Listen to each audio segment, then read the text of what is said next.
Assalamualaikum warahmatullahi wabarakatuh. Waalaikumsalam. Waalaikumsalam warahmatullahi wabarakatuh. Waalaikumsalam warahmatullahi wabarakatuh. Ya, jadi lanjutan yang kemarin ya. Kalau kemarin tuh ada berbagai macam tingkat keuntungan. Ada yang kemarin tuh itu maturity gitu. Ini tingkat keuntungan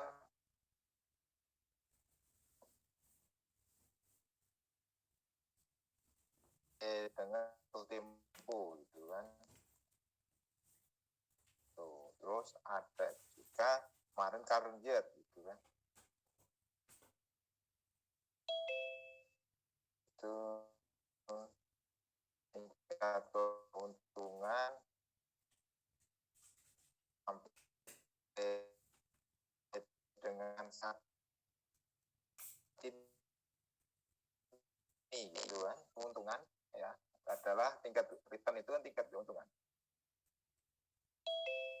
Tingkat keuntungan dari obligasi sejak pembelian sampai ditarik kembali. Tarik kembali itu dibeli kembali. Dibeli kembali sama siapa? Sama si penerbit obligasinya. Itu namanya yield to call. Return atau tingkat keuntungan dari obligasi ya. Dari sekarang itu sampai kemungkinan obligasi itu ditarik kembali oleh penerbit obligasi. Jadi dibeli kembali. Tidak semua obligasi itu bisa ditarik kembali. Ya, itu tergantung nanti ada opsi seperti itu enggak. Biasanya ada terdapat beberapa obligasi yang dari penerbit obligasi itu ada hak tarik atau hak membeli kembali. Ini membayar obligasinya dalam tanda petik ini melunasi ya. Melunasi sebelum jatuh tempo. Melunasi sebelum jatuh tempo. Waktu-waktu sebelum jatuh tempo nih di sini. Jadi misalnya harusnya dilunasi 2030 tapi dilunasi 2021. Itu hak tarik untuk menebus obligasi yang sudah pernah diterbitkan dan nilai par. Nilai par itu adalah nilai nominalnya. Nilai nominal.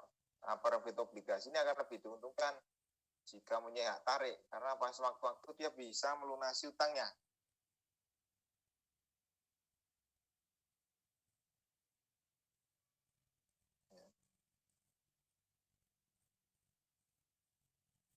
Waktu-waktu dia bisa melunasi utangnya. Itu kan. Penerbit obligasi akan lebih diuntungkan jika punya hak tarik. Keuntungannya, nah seperti sudah saya infokan sebelumnya, utang perusahaan dapat dikurangi sewaktu-waktu jika ada cash flow yang tersisa daripada cashnya idle, ya udah untuk melunasi utang. Atau bisa juga menggantikan obligasi dengan kupon yang tinggi yang sudah diterbitkan berapa tahun sebelumnya diganti nanti dengan kupon yang lebih rendah dengan menerbitkan obligasi yang baru jika suku bunga menurun gitu. Misal dulu 2015 itu suku bunga yang berlaku di pasar itu 10%, sehingga obligasi diterbit hanya 10%. Nah, 2021 ini kuponnya itu sekarang mungkin 7% gitu misalnya. Nah, ini kan berarti obligasi yang diterbitkan 2015 dulu itu terlalu mahal untuk saat ini. Terlalu mahal untuk saat ini karena saat ini tuh hanya 7%-an. Nah, ini sudah terlanjur diterbitkan 2015 yang lalu 10%. Padahal jatuh temponya 2030. Nah, sudah yang 2015 itu dilunasi, kemudian diterbitkan utang lagi, obligasi lagi 2021, dengan kupon 7%. Nah, ini kan hemat 3% berarti kan. Itu keuntungannya tarik gitu kan. Dengan memberikan kupon yang lebih rendah. Gitu. Kalau ada pertanyaan bisa langsung saja. Sampai nanti saya kasih waktu atau saya tawari ya, bisa langsung gitu. Tuh.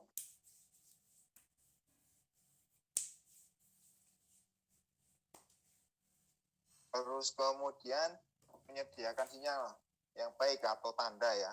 Tanda bahwa perusahaan ini ada cash flow berlebih. Dan obligasinya murah untuk ditarik kembali. Gitu. Nah ini resiko obligasi. Jadi obligasi itu walaupun lebih rendah resikonya dibandingkan saham, tapi tetap berisiko. Nah, sering dianggap sebagai suku bunga bebas resiko, terutama untuk obligasi dari pemerintah. Nah, itu sebenarnya berisiko tapi lebih rendah daripada saham. Nah, risiko obligasi itu adalah kemungkinan gagal bayar default. Gagal bayar default itu berarti tidak akan dilunasi. Bisa juga hilang duitnya gitu. Nah, kalau perusahaannya bangkrut nanti bisa obligasinya itu tidak terbayarkan. Obligasinya bisa tidak terbayarkan. Nah, itu resiko dari obligasi ya. Kemudian obligasi tidak terbayar atau gagal bayar. Ya. Kalau perusahaannya dinyatakan bangkrut, almarhum gitu ya, bisa juga utangnya tidak terbayar. Perusahaannya sudah bangkrut gitu kan. Nah, di Indonesia kan harus izin OJK untuk menerbitkan obligasi. Nah, sama OJK diwajibkan untuk diberi peringkat obligasinya ini. Ya.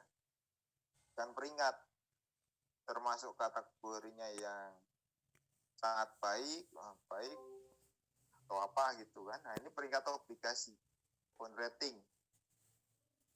Siapa yang berikan peringkat obligasi? Agen peringkat.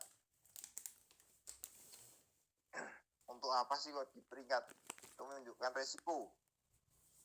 Ya, menunjukkan resiko dari obligasi. Untuk apa sih mahasiswa kuliah itu dikasih IP? Gitu. Itu untuk menunjukkan kualitas sih. Walaupun tidak pure dari IP saja gitu kan.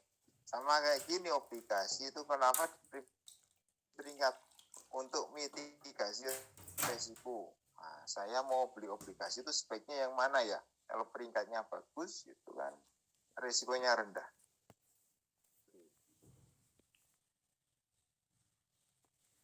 Ya, kayak gini. Jadi sama OJK itu obligasi wajib dimintakan peringkat oleh agen peringkat. Ya. Jadi wajib didaftarkan peringkatnya masuk mana nanti gitu. Akan dinilai sama si agen peringkat berdasarkan kondisi keuangan si perusahaan dan rencana ke depan. Nah, ini peringkat obligasi kalau di Indonesia itu Bevindo. Bevindo itu peringkat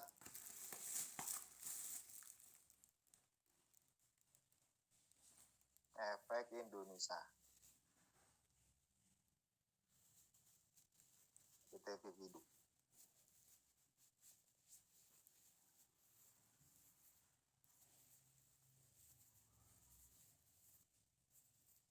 Yang peringkat efek Indonesia.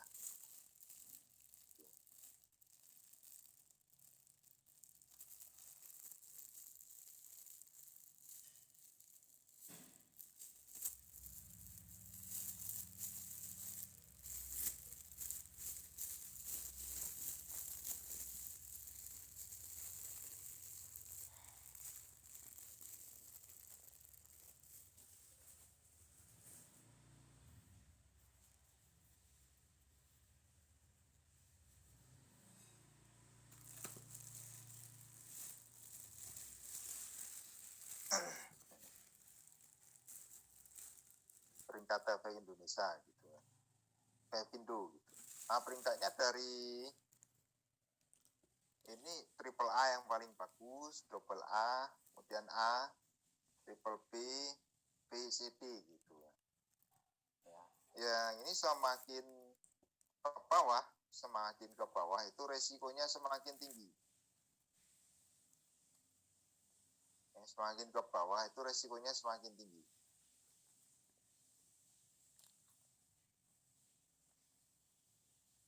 Semakin ke bawah resikonya semakin tinggi. Gitu.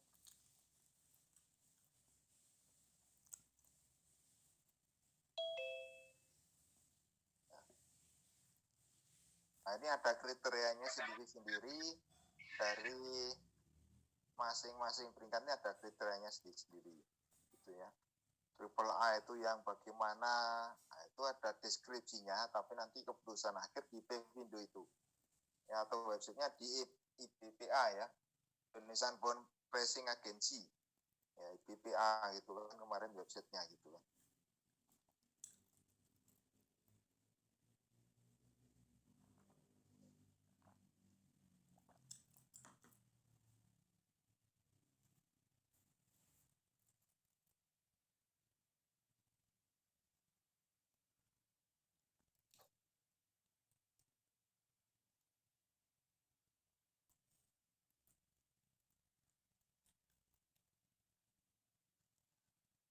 Terus ini biasanya menjadi mitigasi risiko bagi si investor.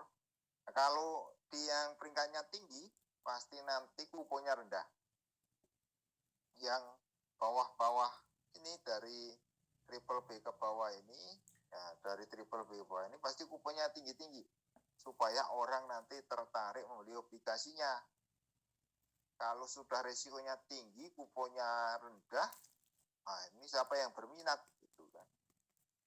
Maka biasanya kuponnya lebih tinggi daripada peringkat yang di atasnya. Begitu juga dengan A, itu kuponnya harusnya lebih tinggi daripada yang triple A atau double A gitu ya. Karena ini kan semakin berisiko, semakin tinggi ketidakpastiannya, sehingga tingkat resiko yang dituntut itu harus semakin tinggi untuk menarik investor. Nah, ini peringkat obligasi. Kalau di Indonesia yang berhak mengeluarkan peringkat obligasi secara resmi itu Pepindo yang diakui oleh negara ya, dalam hal ini OJK. Lalu di internasional, di Amerika ada Moody's, Standard & Poor's. Nah, ini memang mirip-mirip ya, tapi mereka lebih rigid. Kualifikasinya itu, kelompoknya, klasifikasinya itu lebih rigid. Lebih rigid itu. Rentang kendali. Nah, kalau rentang kendali itu adalah perbedaan antara yield to maturity dengan YTM suatu obligasi bebas gagal. Jadi ini adalah untuk mengukur resiko.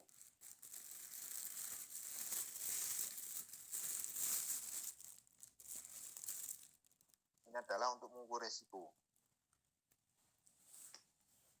Gitu.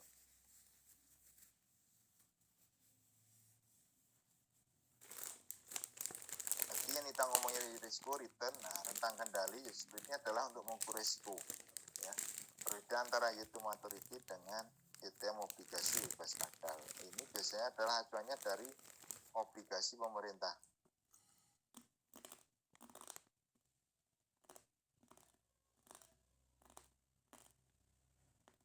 Total risk gitu, cerminan dari total risk, total resiko.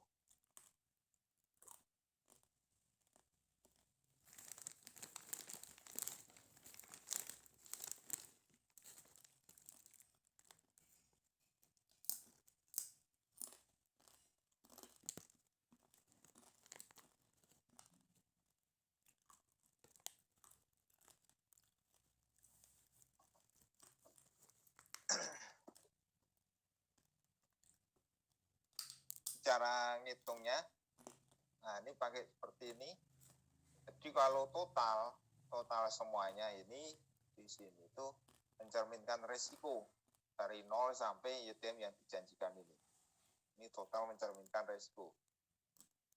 total resiko itu. Jadi semakin besar ketemu presentasinya, semakin besar resikonya, semakin besar tingkat keuntungan yang diharapkan.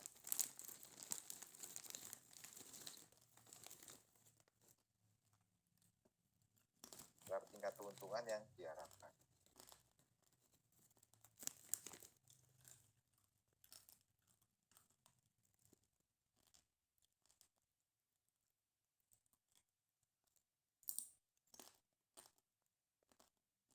Nah, kalau ini tingkat obligasi bebas risiko ini biasanya diambil dari obligasi pemerintah.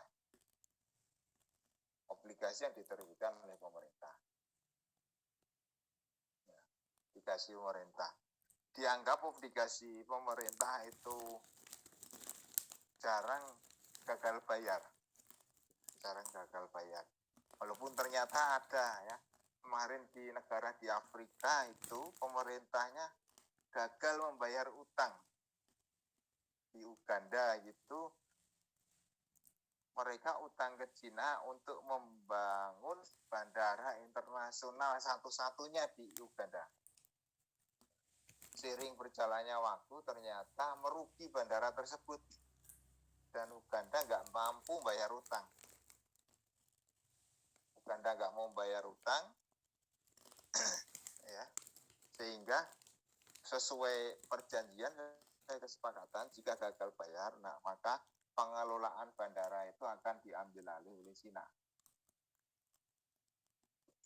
Nah sampai sekarang bandara internasional yang di Uganda itu yang hanya satu-satunya di sana dikelola oleh Cina. Nah itu kan jadi negaranya tidak berdaulat, ya, karena ada wilayah teritorialnya yang diatur oleh negara lain. Itu emang Cina sedang ekspansi ke negara berkembang dan terbelakang. Gitu. Ada di negara lain juga itu pelabuhannya yang dikuasai karena gagal bayar.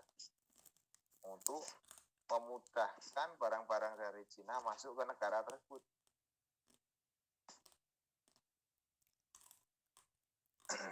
Gitu.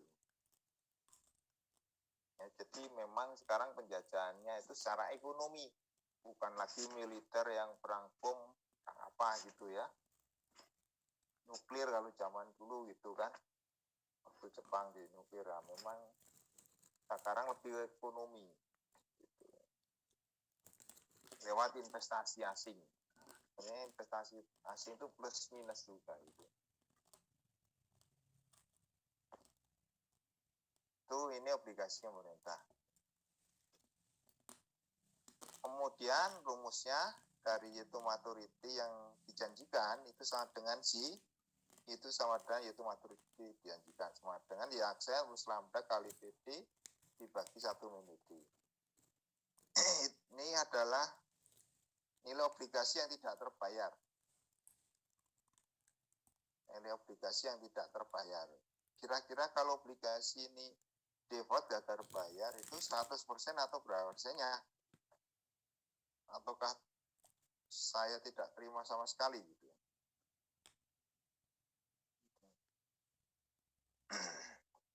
Nah, contoh suatu obligasi mempunyai probabilitas gagal bayar 10%. Jika terjadi kegagalan, investor hanya akan menerima 70% dari nilai pasarnya.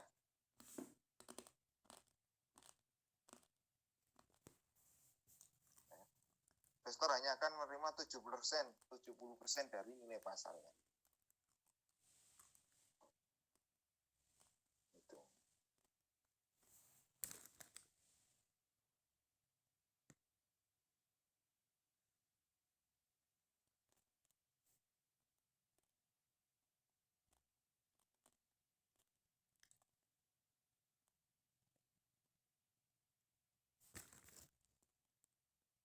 Gagal bayar 12%. Nah, kalau hanya investor hanya akan menerima 70%, berarti nanti total kerugiannya atau kurangi 70% sama dengan 30% yang kerugiannya, nilai kerugiannya 0,3 gitu. Sehingga kalau dimasukkan di rumus, nah ini 0,12, ini YAKSE-nya tambah 0,3, ini yang dari 1 kurangi 70% tadi. Kali probabilitasnya, ya, kali probabilitasnya dibagi 1 minus probabilitasnya. Kalian bisa hitung sendiri nanti, ya, ketemunya 16,67%.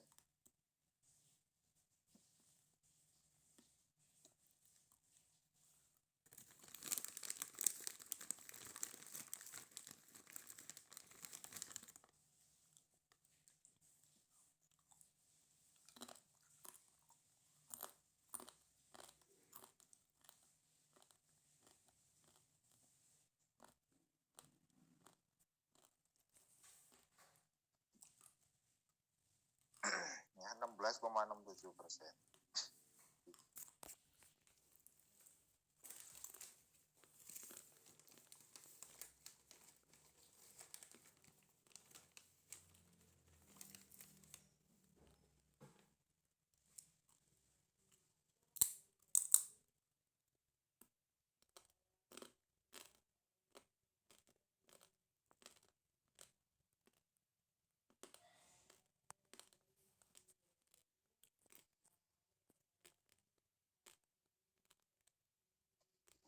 Nah, ini kalau didetailkan, premium gagal itu sama dengan 16,67 kurangi 12%, 4,67. Ini kayak yang grafiknya tadi, yang resiko 2%.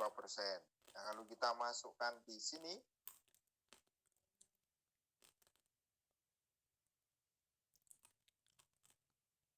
ini kan tadi total, di sini kan 16,67% total. Ya kan, ketemunya itu. YAKSE-nya dari soal tadi itu diketahui 12%. Dan obligasi default free itu 10%. Nah, sehingga premium gagalnya, nah, di sini premium gagal itu berarti 16,67% dikurangi 12% sama dengan 4%. Nah, kalau premium resiko ini kan selisih yang di sini. Berarti 12% kurangi 10% sama dengan 2%. Ini 4,67.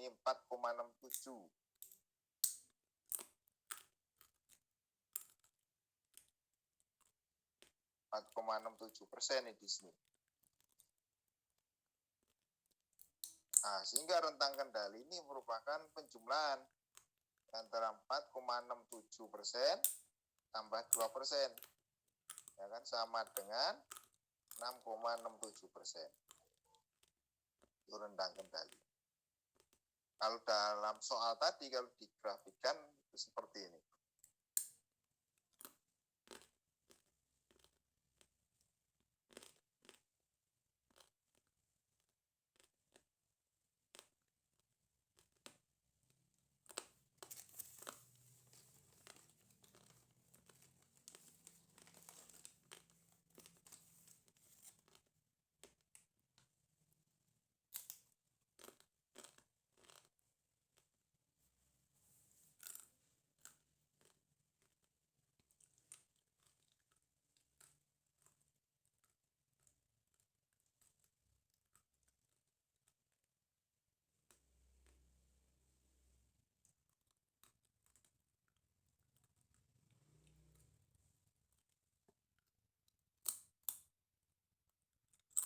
Terus ini teori mengenai penilaian obligasi ya, bahwa harga pasar atau market rate itu ada hubungannya antara suku bunga terhadap obligasi ya. Jadi suku bunga yang berlaku di pasar atau market rate itu ada hubungannya dengan harga obligasi. Nah, seperti apa hubungannya? Nah, ini seperti ini. Ya. Jadi ini ada sisa waktu jatuh tempo, ya, ini dari 15 tahun, 14, 13, sampai nanti 0. Kalau 0 itu berarti sudah jatuh tempo. 0 itu jatuh tempo, udah lunas. Ini harga obligasi. Ya, harga obligasi. Jadi obligasi itu seiring berjalannya waktu mendekati waktu jatuh tempo itu berfluktuasinya semakin kecil. Ini kan gapnya panjang. Ini semakin mengecil di sini. Ya, semakin kecil di sini dan akan mendekati nilai nominal. Nah, ini nilai nominalnya 1 juta nih. Mendekati nilai nominal gitu. Ini adalah yield-nya. Tingkat kuponnya adalah 14% kalau dalam grafik ini. 14%. Kemudian yield-nya itu kan bisa naik, bisa turun. Tingkat keuntungannya, return-nya. Kalau yield-nya besar, ya, current yield-nya besar itu berarti harganya di bawah nilai nominal. Tapi kalau return-nya itu rendah, berarti harganya di atas nilai nominal. Ya, itu yield-nya ini ya, tingkat keuntungannya. Karena prosentase. Jadi kalau ini di atas tingkat kuponnya, nah berarti nilainya di bawah nilai nominal. Kan hubungannya terbalik. Sebaliknya jika yield-nya di bawah tingkat kupon, nah berarti nilainya dari obligasi tersebut di atas nilai nominalnya. Dan semakin mendekati waktu jatuh tempo, fluktuasinya itu mengecil, harganya itu mendekati nilai nominal. Seperti itu bacanya. Nah, ini 5 teori dari penilaian obligasi ya.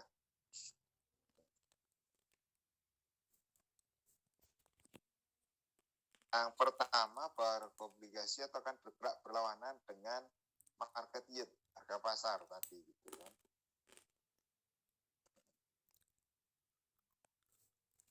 Ini sebenarnya jika suku bunga atau market yield, yaitu tadi ya suku bunga itu naik, maka harga obligasi turun.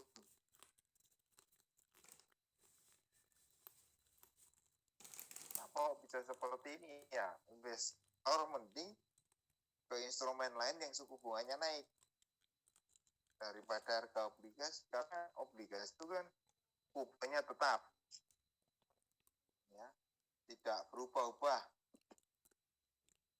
Kalau ada instrumen lain yang suku bunganya bisa berubah-ubah, misalnya deposito, orang bisa beralih ke situ, ya kan? Nah, ini maka hubungannya itu adalah negatif, itu hubungannya antara suku bunga dengan harga obligasi.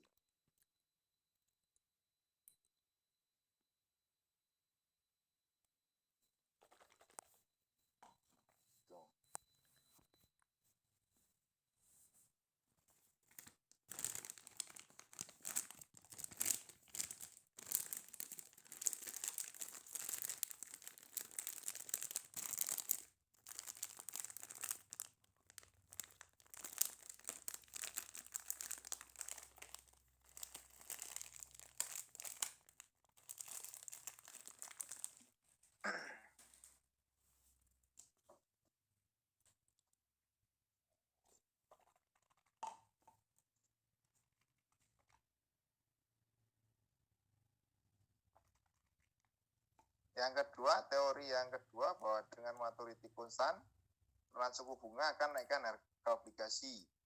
Jadi penurunan suku bunga ini akan lebih berpengaruh, lebih besar dibandingkan dengan peningkatan suku bunganya. Penurunan suku bunga ini akan lebih sensitif terhadap harga obligasi daripada peningkatan suku bunga dalam hal pengaruhnya terhadap harga obligasi. Contohnya ini, suku bunga turun 4% minus gitu kan. Tapi efeknya sampai 30-an%. Tapi kalau naik plus itu efeknya hanya 20-an%. Gitu. Ini contoh ya, bukan mesti 30 atau 20%, enggak. Itu tapi sekedar contoh dari risetnya itu bahwa penurunan suku bunga itu memberikan dampak yang lebih besar terhadap harga obligasi daripada kenaikan suku bunga. Jadi meresponnya lebih cepat terkait dengan penurunan suku bunga.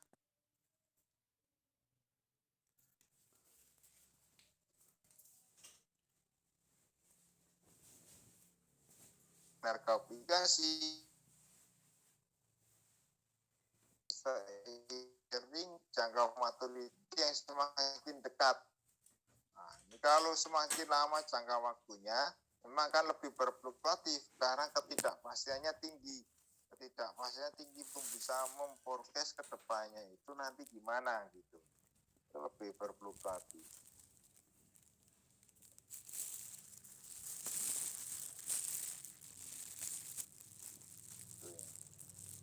Nah, yang di sini tadi grafik, nah, ini kan lebih berfluktuatif di sini, lebih lebar daripada yang di sini gitu kan.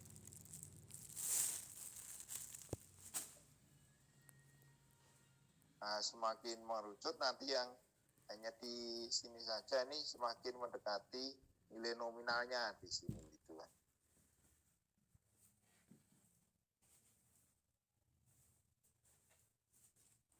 Yang keempat ini bahwa perubahan harga yang terjadi ya, karena bedanya dari maturity, bedanya dari si jangka waktu dari obligasi ini tidak terus nanti garis lurus berlipat-lipat tinggal dibagi ya.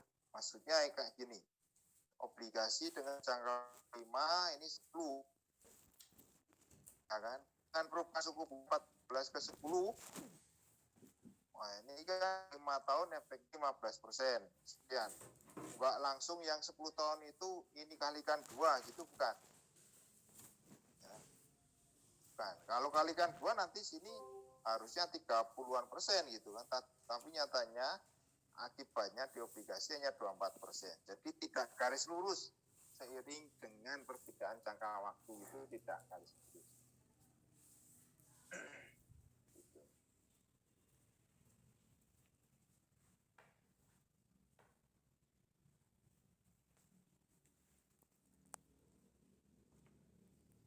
Tidak garis lurus itu.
Kemudian teorema yang kelima bahwa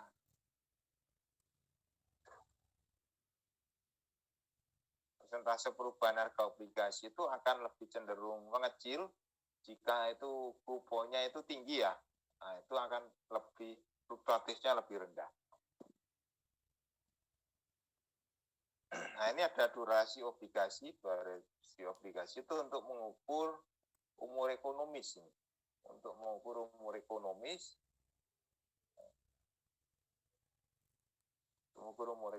di dunia sebagai pengatur dari umur hidup ekonomis dari suatu obligasi. Gitu. Umur ekonomis itu bisa dikatakan discounted payback period, ya. Balik modalnya itu kapan? Gitu. Ya, ibaratnya itu balik modalnya kapan? Dibutuhkan waktu berapa lama? Gitu kan, discounted payback period. Gitu kan.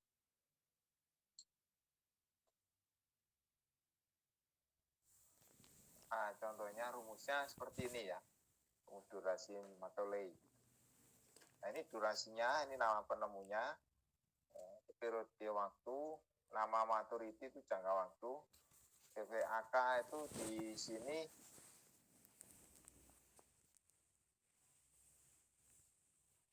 present value harus kas.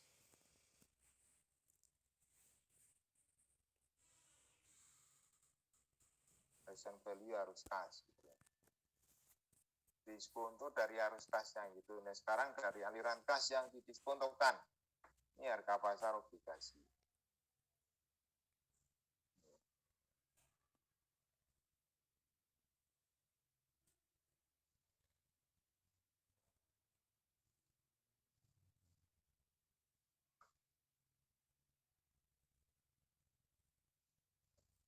Contohnya ini, satu obligasi dengan kupon 14%. Ya, satu obligasi dan tingkat kupon 14%, dibayar setengah tahunan. Punya nilai par itu adalah nilai nominal. Nilai par itu adalah nilai nominal. Sebesar 1 juta. Dan maturity itu jangka waktu ya. Jangka waktu di sini 5 tahun.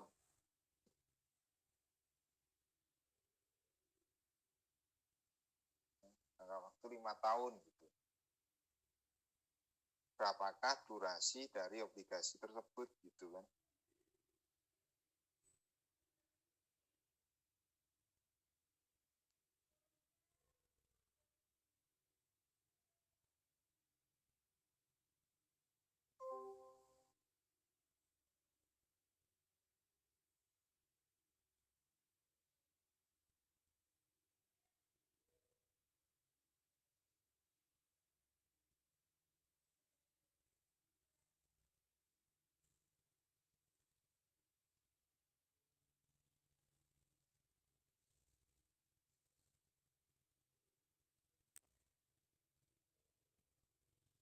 Dalam 5 tahun itu ada 10 kali periode.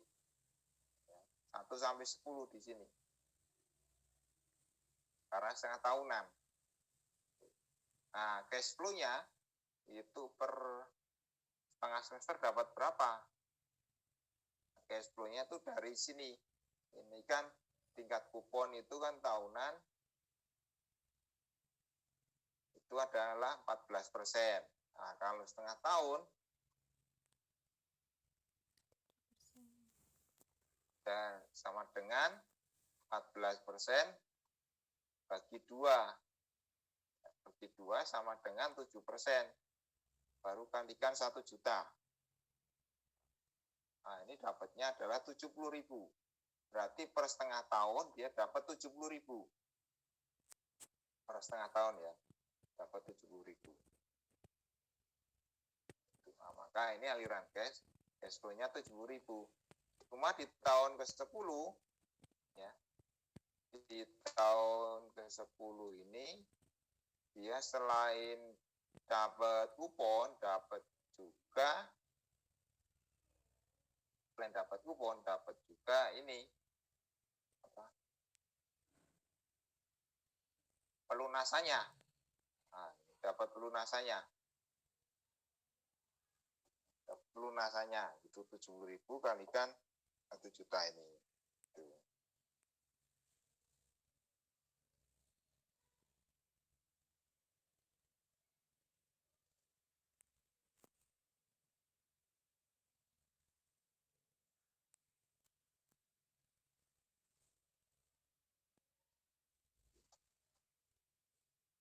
Terus PV faktor dari 7% ini adalah karena tadi kan tahunan 14%, maka setengah tahun adalah 7%. Ini dapat dari 1 dibagi 1 plus 7% pangkat 1. Nah, nanti sampai pangkat 10 di sini. Ya, kalau udah tahun kedua berarti di sini pangkat 2. Ya, dan seterusnya gitu ya. Jadi nanti ini pangkatnya ini tergantung nanti dia periode keberapa. Kalau periode ke-10 ya di sini nanti pangkat 10. Ya. Ini dicari. Kemudian kalau udah PV dari harian kas berarti 2 kali 3 baris kedua, kolom kedua kalikan kolom ketiga, 70.000 kali 0,9346, 70.000 kali 0,8734, 70.000 kali 0,8163. Hasilnya ini terakhir nih 1.070.000 kali 0,5083. Nah, ini kalau dijumlahkan harus sama dengan 1 juta ini. Bukan harus sama dengan 1 juta ya. Harus sama dengan nilai parnya. Kalau nilai parnya kan kebetulan 1 juta. Nah, nilai nominalnya tadi. Nah, ini harus sama. Kalau enggak ada yang miss di perhitungannya. Kemudian kolom kelima ini adalah T kali dari PV kas. Berarti 1 kali 65, 65.000, 2 kali 61.000, 3 kali 57.000 sekian, terus sampai ke bawah. Nah, kemudian nanti ini dijumlahkan. Jumlahkan ketemu 7 jutaan, 7.500.000-an, dibagi 1 juta. Bagi 1 juta, ketemunya 7,52. Ini karena setengah tahunan, maka dibagi 2. Nah, ini durasinya menjadi 3,76 untuk durasinya. Berarti ini balik modal 3,76 tahun lagi.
Kemudian contoh 2. Contoh 2 ini suatu obligasi punya yield to maturity 8%.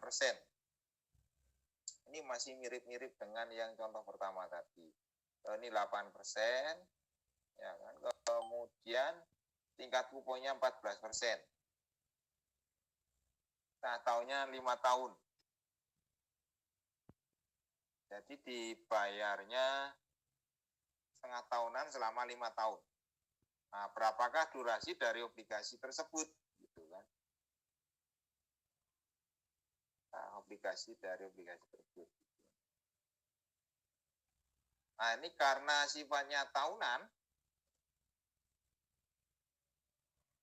sifatnya periode kupon setengah tahun ya, bukan tahunan, sorry. Setengah tahun berarti ini periode kupon 0,5, 1, 1,5, 2, 2,5, 3, 3,5, 4, pas setengah 5. Ini. Ya, periode kupon.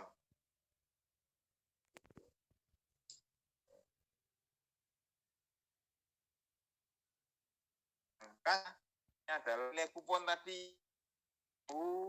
Itu kan ini sama. Terus ini PV faktornya dari 4%, bukan 14% ya, dari 4%.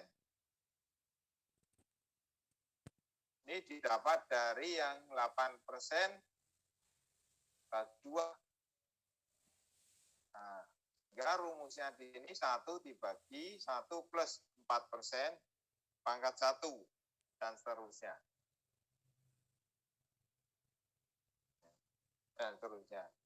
Baru dikalikan nanti 70.000 kali 0,5083 0,9615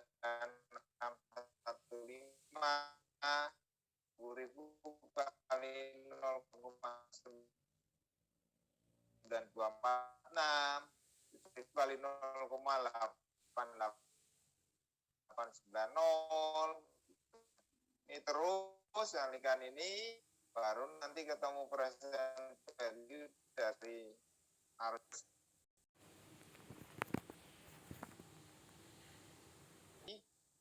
1, 2, 4, 3, 3, 2, 7. Nah, dari situ. Nanti yang lainnya juga seperti itu. Dan bobotnya nanti harus sama dengan 1. Yang hitung pakai Excel nanti harus pas 1. Kalau berarti nanti ada miss. Ya. Di sini adalah bobotnya harus sama dengan 1.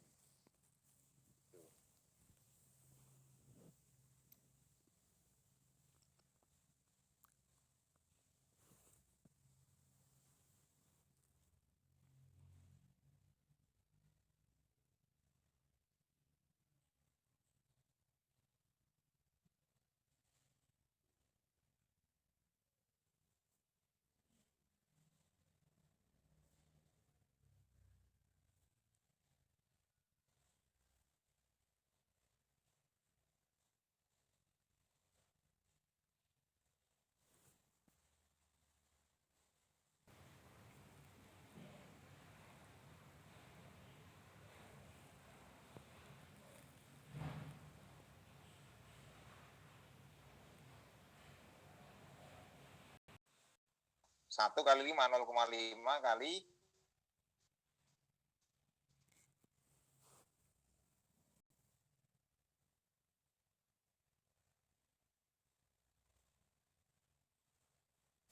0,0541 1 kali 0, ini ketemu durasinya 3,9. Ada pertanyaan habis ini? Cukup jelas, Pak. Ini yang di sini nanti pangkat 10 ya, bukan pangkat 5. Jadi ini sesuai periodenya. Di sini pangkat 1, ya di sini pangkat 2, pangkat 3, pangkat 4, pangkat 5, pangkat 6, 7, 8, 9, 10. Tuh. Nah, bukan pangkat 4,5 atau apa itu.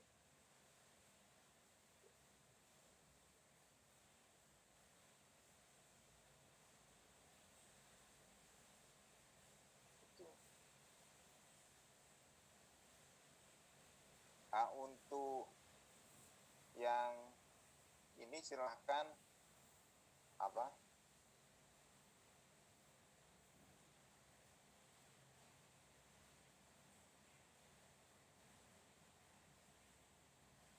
Silahkan kalian coba-coba sendiri. Ya harus latihan ya. Syukur-syukur pakai kertas dulu, pakai pulpen gitu ya. Jadi tidak melulu di kelas harus belajar ini. Tapi setelah ini kalian coba langsung. Ya, supaya nanti itu masih ingat, masih segar. Ya, coba-coba langsung, mumpung jadi mahasiswa itu memang harus banyak belajar. Gitu. Nah, coba di langsung gitu kan nanti memang enggak hasilnya gitu. Kalau masih bingung bisa ditanyakan di pertemuan berikutnya. Oke, sampai situ saja. Ada pertanyaan yang lain? Kalau enggak silakan on cam.